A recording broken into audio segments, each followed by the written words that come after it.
Hey everyone, it's Sammy again and welcome to another of Sam's Diary Stories. I've not really been active here for a while because I and YouTube had an issue and a video of mine was eventually taken down. But I'll show you, sorted out, and I'm back here again for good. So please stay tuned and enjoy the story.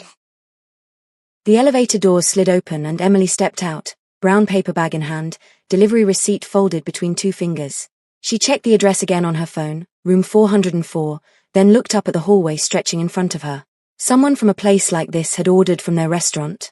A restaurant tucked between a laundromat and a phone repair shop downtown? She almost wanted to laugh. Rich people were strange. Emily adjusted the bag on her arm and started down the hall. She was wearing her usual, oversized black hoodie. She found room 404 and knocked twice. Nothing. She knocked again, louder this time. Still nothing. She shifted her weight to her other foot, checked the time on her phone.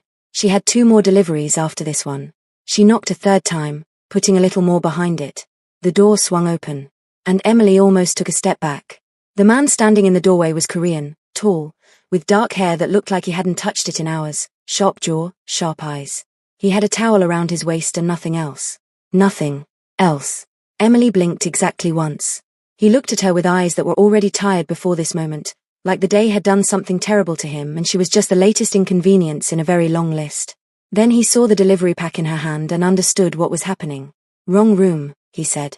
And then he closed the door in her face. Emily stood there. She stared at the closed door. Then she looked down at the receipt in her hand. Room 404. Building name. Floor number. Everything matched. Everything. She looked back up at the door like it had personally offended her, which, as a matter of fact, it had. She knocked again. The door opened again, slower this time, and he looked at her with an expression that could only be described as please, not you. You again. Yes, me again, Emily said, her voice even, controlled, the way she kept it when she was about 2 seconds from losing it. Because I have the right room. You don't. Room 404, right? He said nothing. Right? She repeated. I didn't order anything. Well, someone at this address did, and that someone owes me for a delivery I carried 14 floors up, so. He leaned against the doorframe and looked at her with a specific kind of patience that wasn't really patience at all.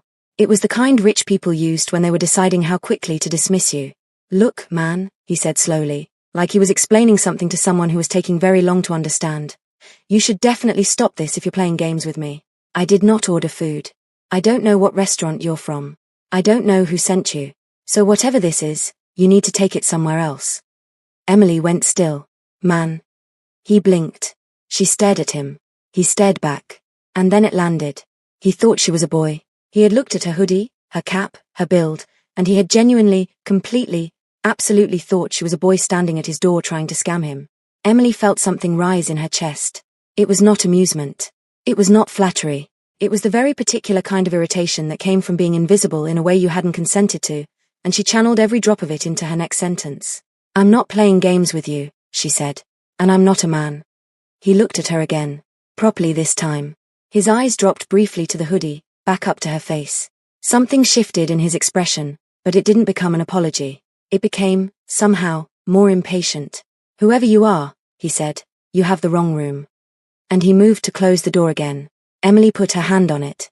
She was stronger than she looked. People always underestimated that. She pushed the door open enough to step inside, and she stepped inside. I'm not leaving, she said, her voice low and absolutely serious, until you pay for this delivery. He turned around slowly, like he couldn't quite believe what was happening in his own apartment. You just walked into my home. And I will walk right back out the moment I get what I came for, Emily said. She set the bag down on the nearest surface with controlled precision.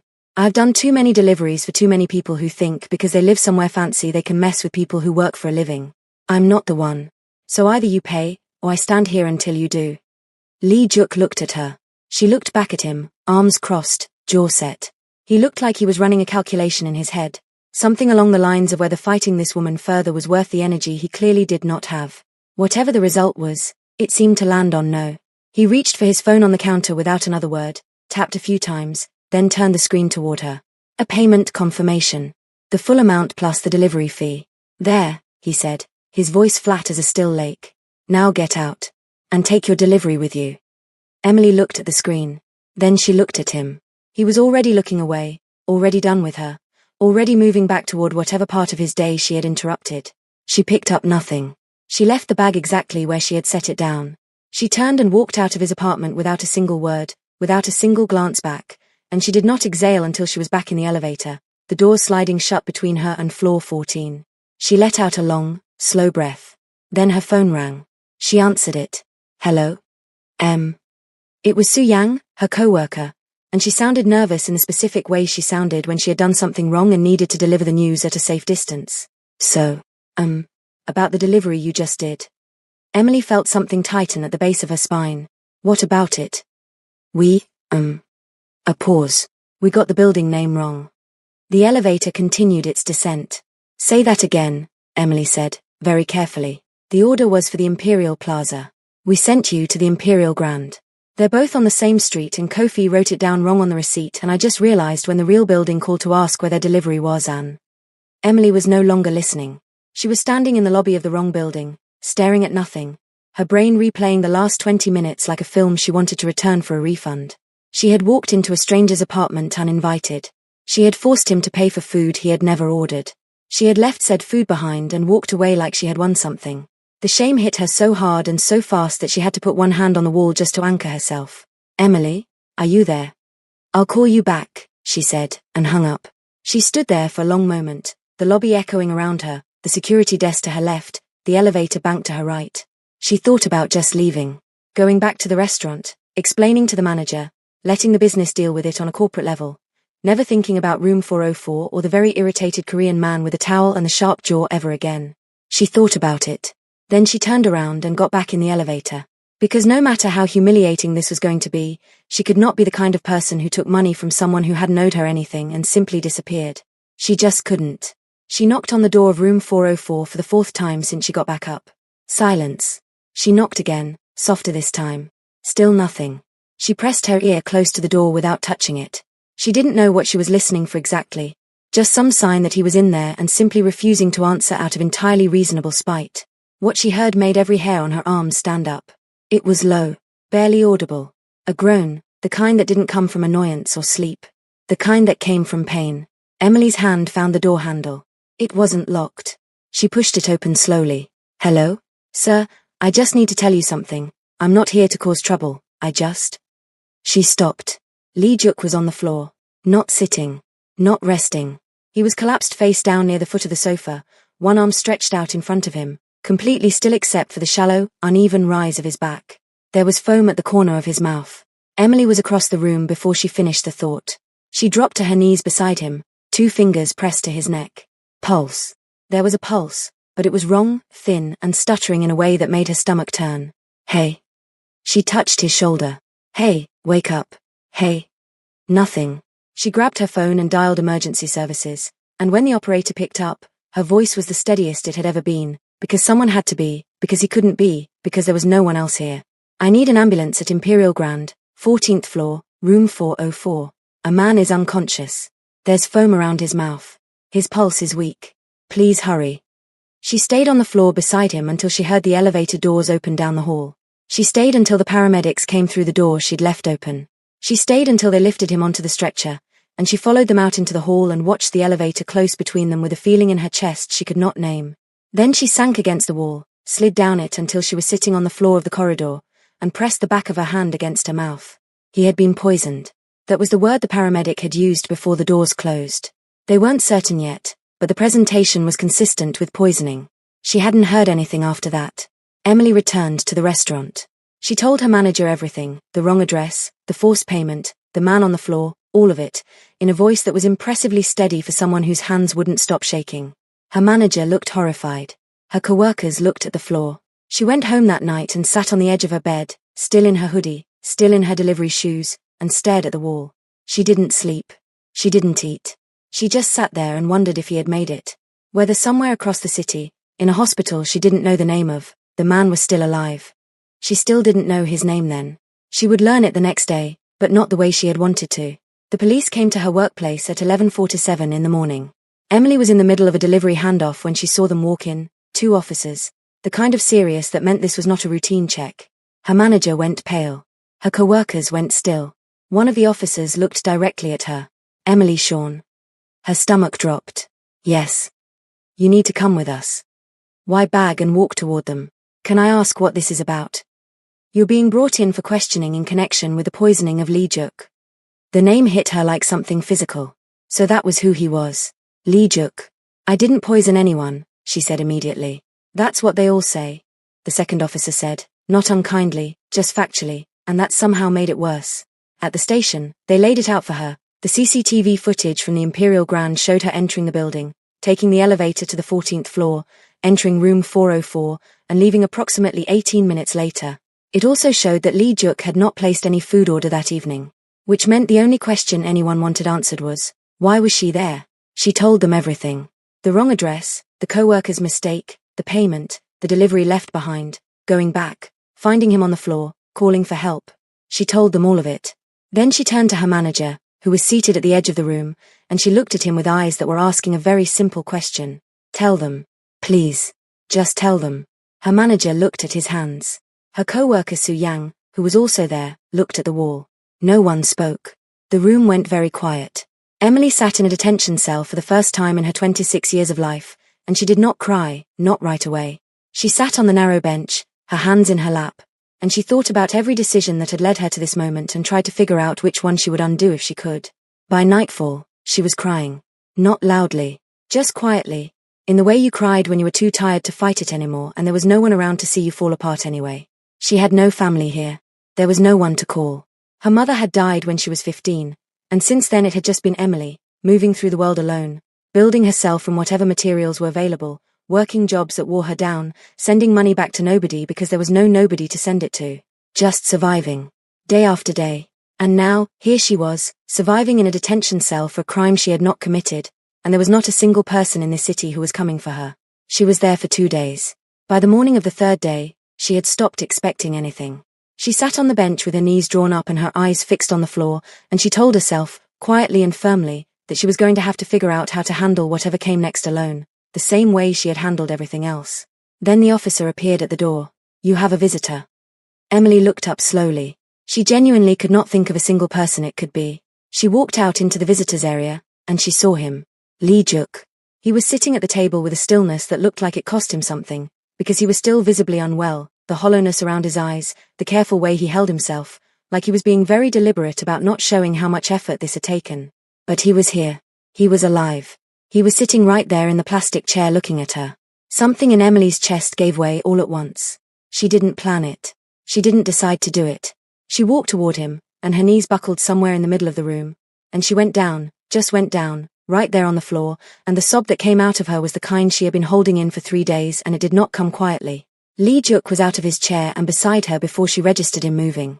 She reached out, grabbed the front of his jacket without thinking, and pulled him in, and he let her, and he stayed, kneeling on the floor of a police station visitor's room with a woman he had met under the worst possible circumstances, not saying anything, not pulling away, just staying. She cried until she couldn't anymore. When the storm finally passed and she was just sitting there, wrung out and exhausted and slightly embarrassed, he sat back and looked at her. I know who poisoned me, he said. She looked up. And when they found out I survived, he continued, his voice low and even, they needed someone to blame. You were convenient. The footage, the wrong address, the payment with no order record. It looked bad. It looked very bad, Emily said, her voice cracked and raw. I know. He held her gaze. I'm going to fix it. She stared at him. You don't owe me anything. I basically broke into your apartment. You also saved my life, he said simply. If you hadn't come back when you did, I would have been there alone for hours. I wouldn't have made it. He paused. So yes, I do owe you. And I pay my debts. Emily searched his face for something to tell her this was temporary, that once he walked out of here it would be back to just her and the very long road ahead. She found nothing like that. What she found instead was completely steady. Promise me, she said. Her voice came out smaller than she intended. Promise me you'll get me out of this. Something moved through his expression. He nodded once. Count on me. Then, after a pause, the corner of his mouth shifted, just barely. And for what it's worth, I'm sorry for calling you a man the first time we met. I understand now why that made you angrier than everything else combined. Emily looked at him. And then, for the first time in 3 days, she laughed. It came out surprised and genuine and a little broken around the edges, the way laughter did when it hadn't been used in a while. Lee Juk watched it happen, and something in his expression changed in a way he probably didn't notice. Thank you, Emily said, when she caught her breath. For surviving. Because if you hadn't, there would be no one on my side. He looked at her for a moment, something quiet and serious in his eyes. You're not alone in this, he said. He came back the next day. Emily was sitting on the bench in the same position she always sat in, knees up, back against the wall, when the officer told her she had a visitor again. She walked out expecting maybe a lawyer, someone official, someone Lee Juk had sent on his behalf, because surely a man like him had better things to do than sit in a police station visitor's room 2 days in a row. But it was him. He was sitting in the same plastic chair, jacket different today, looking marginally better than yesterday, a paper bag on the table in front of him. Emily stopped walking for just a second. Then she sat down across from him. You came back, she said. I said count on me, he replied, like that explained everything, and pushed the paper bag toward her. Eat. You look like you haven't eaten properly in days. I haven't eaten properly in days, she said, looking into the bag. Rice. Soup. The real kind, not whatever the facility had been offering. Her stomach responded before her pride could say anything, and she picked up the container. How are you feeling? She asked between bites. Better, he said. The doctors say I'm recovering faster than expected. Good. She looked up at him. That's good. He was watching her eat with an expression she couldn't fully read, somewhere between satisfied and thoughtful, like he was solving something in his head and the pieces were slowly arranging themselves. Your lawyer will be at the hearing, he said. I've already briefed him. He's handled cases far more complicated than this one. Emily set down her spoon. Lee Juk. He looked at her. I don't have money to pay for a lawyer like that. I'm not asking you to, he said. I can't let you. Emily. His voice was not loud. It was not sharp. It was simply final in the way that certain people's voices were final, the kind that came from years of being listened to and meaning every word. Let me do this. She looked at him for a long moment. Then she picked her spoon back up. Fine, she said. But I'm paying you back. Every cent. Noted, he said, and there was something almost like amusement in his eyes that he was keeping carefully contained. He came the day after that too. And the day after that.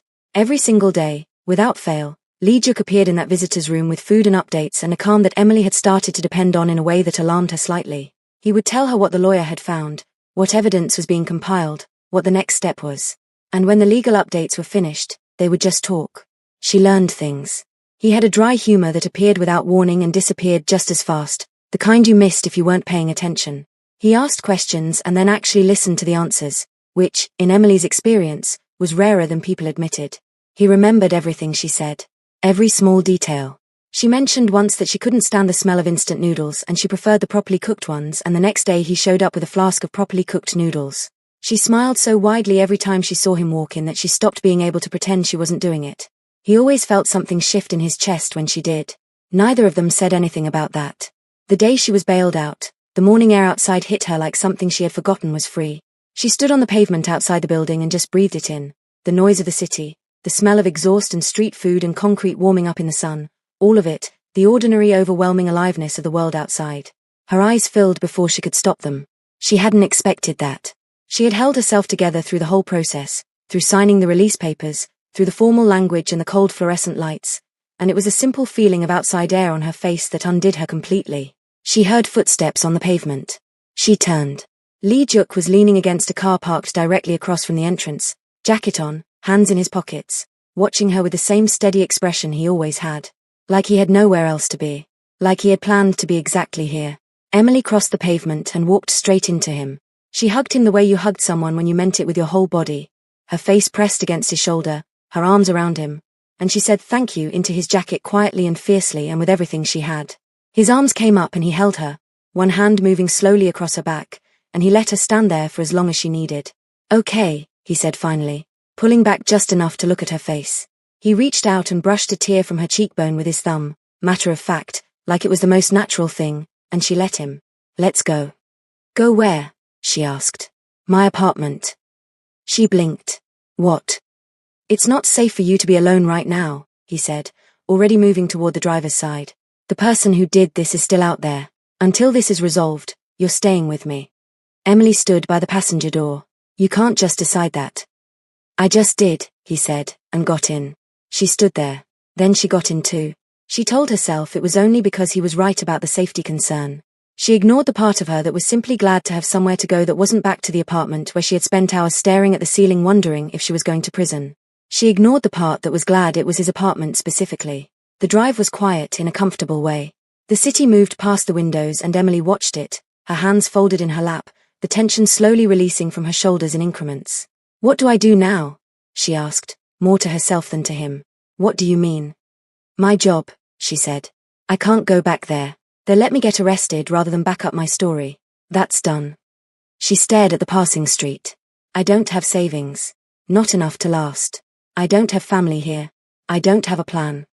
Lee Juk was quiet for a moment. "You don't have to worry about any of that," he said. She turned to look at him. "That's easy to say when." "Emily." He glanced at her briefly, then back at the road. "I'll take care of it. Whatever you need. I mean that." She turned back to the window. She felt something move through her chest, warm and inconvenient, and she pressed her lips together and said nothing. His apartment was not what she had expected, and she had expected something impressive. It was more than impressive.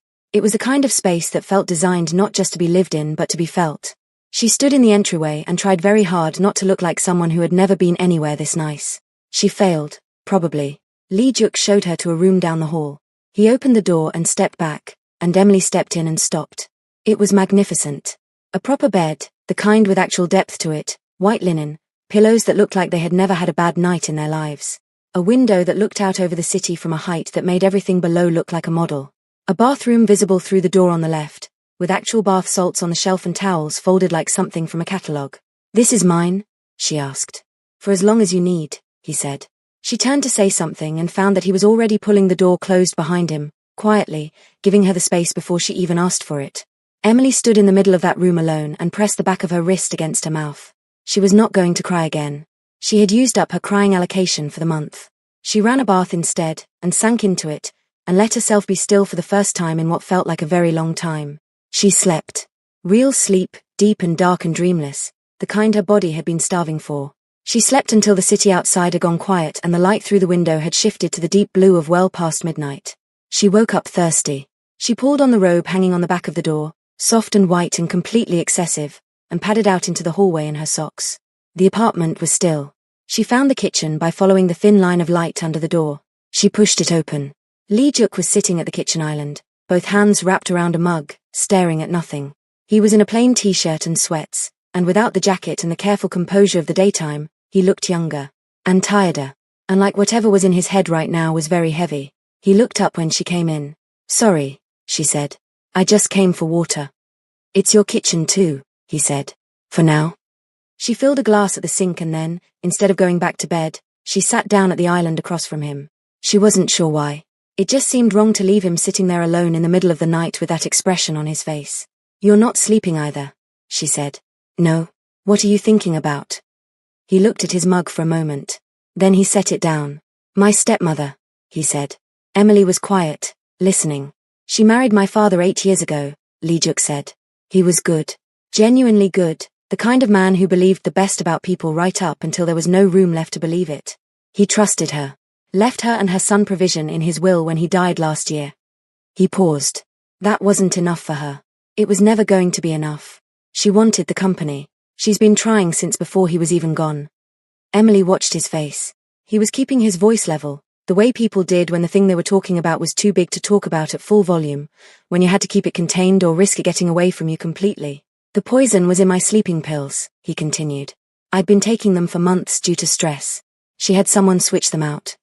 Emily thought about the foam at the corner of his mouth, the way his pulse had felt under her fingers, thin and stuttering.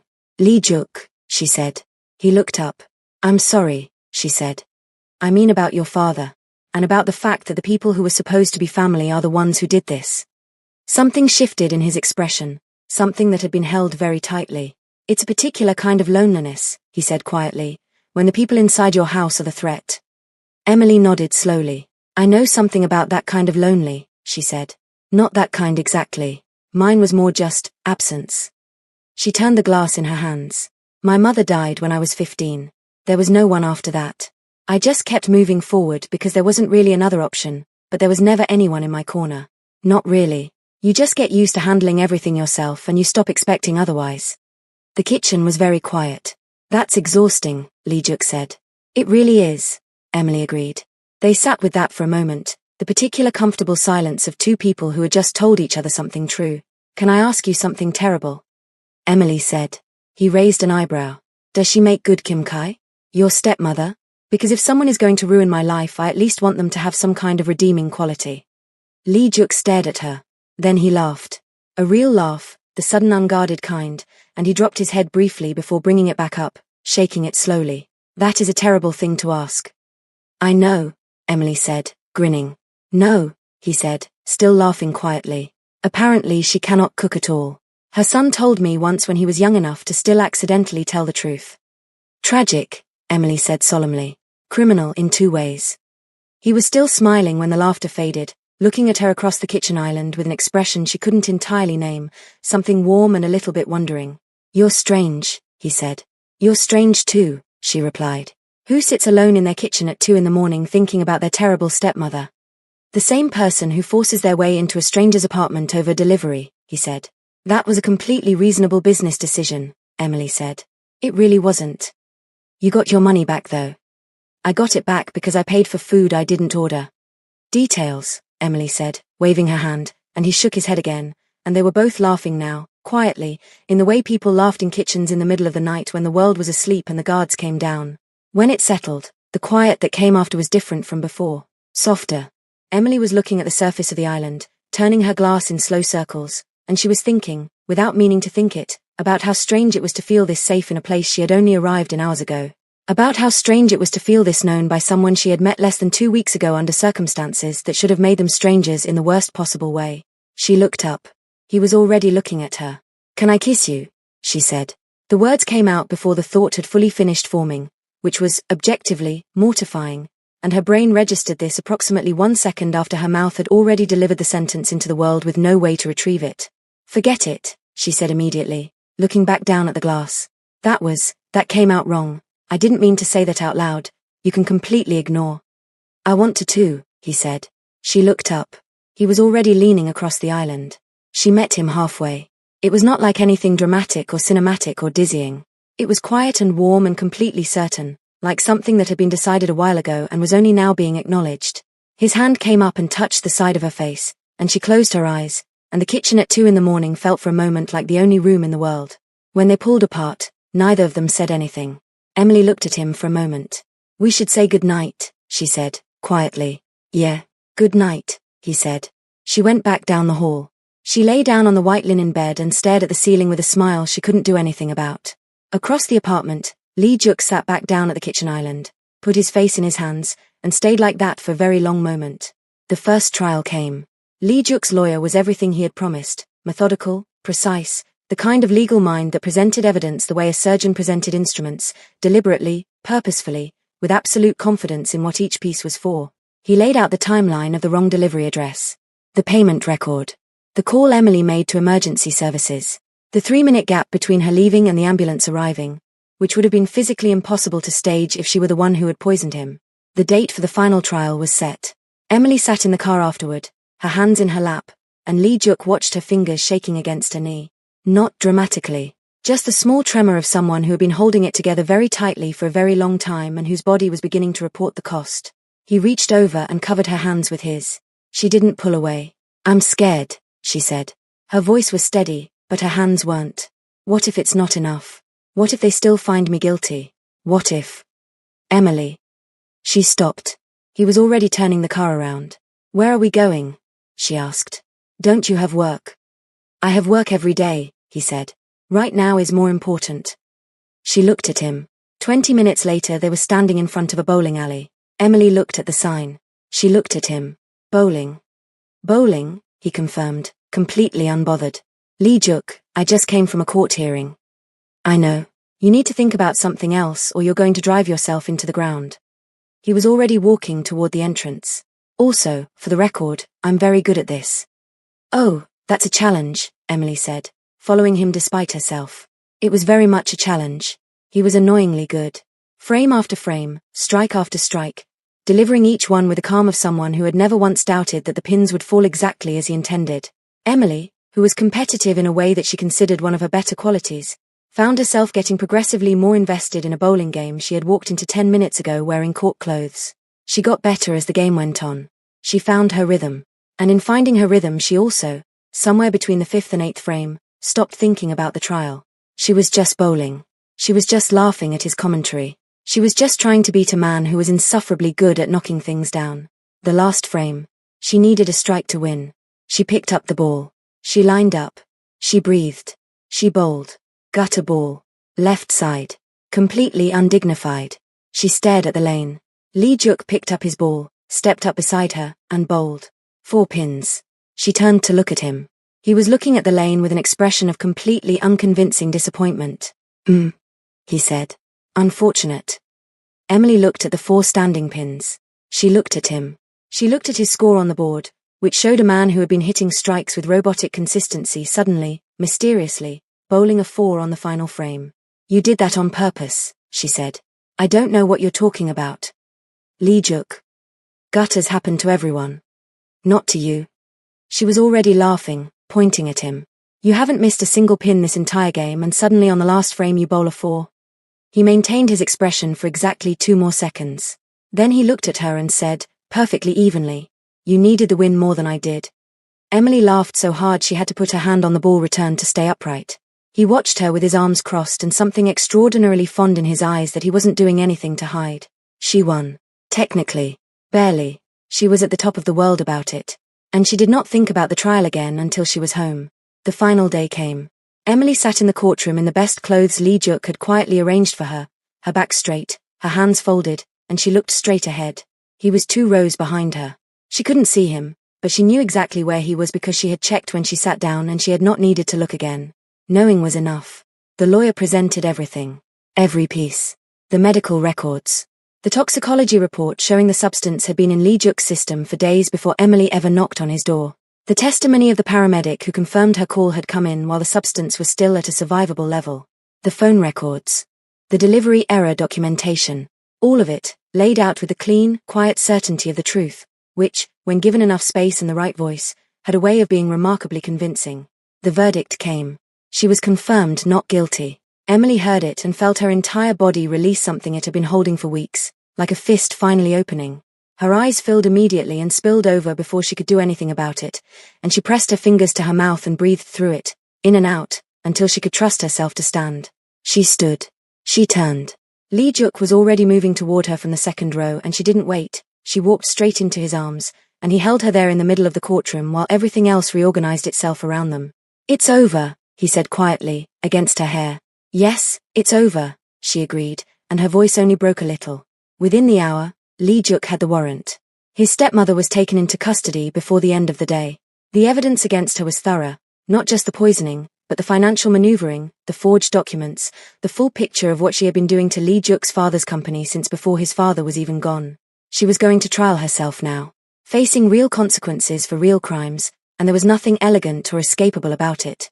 Lee Juk stood outside the building afterward, Emily beside him, watching the city the way people watched it after something large had ended. How do you feel? Emily asked. He was quiet for a moment. Like something has been lifted, he said. Like I can breathe in the direction of the future again. Emily nodded. She understood that feeling exactly. She won't win, Emily said. At trial. She won't. No, he agreed. She won't. They stood there a moment longer. Then Emily said, I want to open a restaurant. He turned to look at her. She was already looking at him, chin level, the way she held herself when she was saying something she had decided and was not asking permission for. It's what I've always wanted. My own place, my own food, my own rules. I was working that delivery job because it was the closest I could get to kitchens and still pay rent. She exhaled. I want to stop being close to it. I want to actually do it. Lee Juk looked at her for a long moment. Then do it, he said. Just like that. Why not just like that? Because starting a restaurant requires. I know what it requires, he said. I also know you. And I have not once, not for a single moment since the night I met you, had any doubt about what you're capable of when you decide to do something. He held her gaze. So do it. I'll help however you need. The rest is yours. Emily looked at him. She thought about the girl who had been 15 and completely alone in the world, who had eaten instant noodles for a week despite hating it, because she had $300 and needed it to last a month, who had delivered food to people in buildings she would never be invited into, who had sat in a detention cell and believed, for 3 long days, that no one was coming. She thought about how wrong that had been. She thought about the man standing in front of her, who had showed up every single day without being asked, who had held her hands when they shook, who had let her win at bowling and not even pretended he hadn't. She had spent so long alone that she had stopped believing this was something that happened to people like her. Someone choosing her. Someone staying. Lee Juk, she said. Thank you, she said. Not just for the lawyer and the bail and the bowling. For all of it. For not letting me disappear. He looked at her with the particular expression she had learned to recognize, the one that came and went so quickly you could miss it if you weren't paying attention, something soft and certain underneath the composure. You make it very easy, he said simply. She reached out and took his hand, and he laced his fingers through hers, and they stood there together in the afternoon sun as the city moved around them, loud and indifferent and completely unaware that something important had just settled into place. She opened the restaurant 6 months later. It was small at first, honest and warm, the kind of place where the food arrived the way food was supposed to arrive, tasting like someone had meant it. Word spread the way it always spread about places that were genuinely good. Within 3 months there was a wait list. Within 6 there was a second location being planned.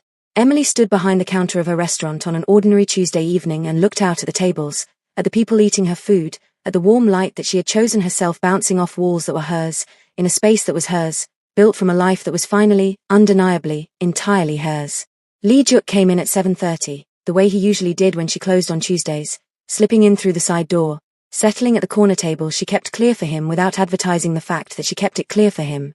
He picked up the menu out of habit even though he knew it by memory, because he always said reading it felt respectful. She came out from behind the counter and dropped into the seat across from him, pulling her apron off.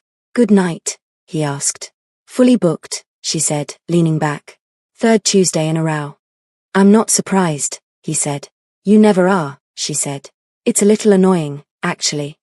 You want me to be surprised. I want you to at least pretend to be impressed occasionally." "I'm always impressed," he said. "I'm just not surprised. There's a difference." Emily shook her head, smiling in spite of herself. He watched her the way he always watched her, steady and warm and entirely unbothered about the fact that he was doing it. "What?" she said. "Nothing," he said. "Just thinking about the first night I met you." "Oh, please don't. You barged into my apartment. I had the wrong building. Technically I was the victim. You forced me to pay for food I didn't order. You got a refund. And then you left the food anyway." "The food was a gift," Emily said with great dignity. "You're welcome." He laughed then, real and unguarded the way his laugh always was when she caught him off guard, and Emily felt the warmth of it settle in her chest like it always did, familiar and certain, the feeling of something that had been chosen and kept choosing itself every day since. "You know," she said, leaning forward on her elbows, "when I walked up to that door and you pissed me off, I thought whoever lived there must be the most unpleasant human being on the planet." "You weren't wrong," he said. "I was wrong," she said. "Almost completely." He met her eyes. "Almost." "You're still a little unpleasant," she said. "I find it charming. Don't let it go to your head." He shook his head slowly, smiling in that contained way he had, the smile that lived mostly in his eyes. "You saved my life," he said quietly, after a moment. Not for the first time. But the way he said it, it never felt like repetition. It always felt like the first time he was fully allowing himself to mean it. "You saved mine back," she said. "We're even." "Are we?" She considered that. "No," she admitted. "You're probably still ahead." He reached across the table and covered her hand with his, the way he had in the car after the first hearing, easy and certain, like it was simply where his hand was supposed to be. "Then I'll keep going until we're even," he said. Emily turned her hand over under his and held it. Outside, the city was doing what cities did, moving and loud and relentlessly itself. Inside the restaurant she had built, in the life she had rebuilt, with the person who had stayed when he had absolutely no obligation to, Emily was, for the first time in as long as she could remember, exactly where she was supposed to be. No longer alone in the world. Not even a little. And that is the story of the wrong address that became the right one. Emily didn't come from money. She didn't have family or connections or anyone waiting to catch her. She had herself, and she had showed up for herself every single day until the day someone else decided to show up too. That is the thing about surviving long enough. You make it to the doors you were always meant to walk through. Sometimes you have to knock 4 times to get there, and sometimes the person on the other side is going to think you're a man, but you keep going anyway. If this story found you right when you needed it, hit that like button and let this reach someone else who needs it too. Subscribe so you never miss the next story, and drop a comment below telling me, was it the bowling scene or the kitchen kiss that got you? I need to know. See you in the next one.